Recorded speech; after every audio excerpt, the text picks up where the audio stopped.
नमस्कार दोस्तों, आप सभी का मेरे YouTube चैनल में बहुत बहुत स्वागत है। भारतीय संविधान के भाग 3 जिसमें मौलिक अधिकार दिए गए हैं, आज हम इसके विषय में चर्चा करेंगे। हमारे भारतीय संविधान का भाग 3 मौलिक अधिकारों से संबंधित है और इसमें जो अधिकार बताए गए हैं वो हर व्यक्ति के लिए जानना चाहिए, क्योंकि ये वो अधिकार हैं जिनकी जानकारी हर व्यक्ति के लिए होना बहुत ज़रूरी है। हालांकि ये एक ऐसा भाग है, इससे चाहे आईएएस हो, पीसीएस हो या कोई भी परीक्षा हो, हर परीक्षा में बहुत ज़्यादा प्रश्न पूछे जाते हैं। तो आज मैं भारतीय संविधान के जो अधिकार दिए गए हैं उनमें से एक अधिकार के बारे में बात करूंगा।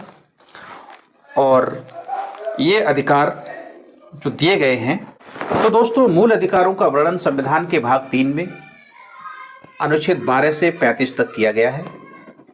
मूल अधिकारों को संयुक्त राज्य अमेरिका से लिया गया है। भाग 3 को भारतीय संविधान का मैग्ना कार्टा कहा जाता है।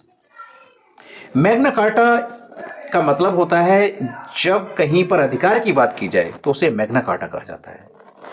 शुरू में मौलिक अधिकारों की संख्या 7 थी, लेकिन 44 में संविधान संशोधन 1978 ईस्वी में इसे हटा दिया गया।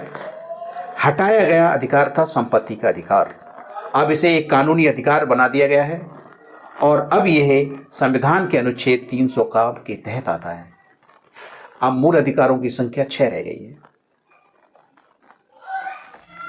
ये मैंने एक थोड़ा कोशिश की है कि जैसे 6 के 6 अधिकारों को हम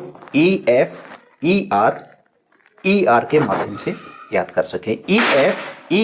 ER इक्वलिटी का E, फ्रीडम का F, एक्सप्लॉयटेशन का E, रीजन का R, एजुकेशनल का E, कॉन्स्टिट्यूशनल रेमेडीज का R। तो इक्वलिटी समता का अधिकार अनुच्छेद 14 से 18 तक में कहा गया है कि समता का अधिकार दिया गया है। और दूसरा है फ्रीडम यानी स्वतंत्रता का अधिकार अनुच्छेद 19 से 22 तक, यानी कि अनुच्छेद 1922 तक स्वतंत्रता के अधिकार के बारे में बात की गई है। तीसरा है एक्सप्लॉयटेशन, शोषण के विरुद्ध अधिकार अनुच्छेद 23 से अनुच्छेद 24 तक शोषण के विरुद्ध अधिकार की बात की गई है। और रिलीजन R यानी कि धार्मिक स्वतंत्रता का अधिकार अनुच्छेद 25 से 28 तक। संस्कृति एवं शिक्षा संबंधी अधिकार अनुच्छेद 29 से 30 तक। संवैधानिक उपचारों का अधिकार अनुच्छेद 32। तो आज इन 6 अधिकारों में से एक अधिकार यानी समता का अधिकार यानी समानता का अधिकार की हम बात करेंगे। यह अनुच्छेद 14 से 18 तक है। तो इसमें भी सेक्शन है, जैसे कि विधि के समक्ष समानता अनुच्छेद 14। कानून की नज़र में सब समान है, किसी के साथ कोई भेदभाव नहीं किया जाएगा। धर्म, जाति, लिंग, मूल वंश, जन्म स्थान के आधार पर भेदभाव का निषेध किया जाता है, यह अनुच्छेद 15 में कहा गया है।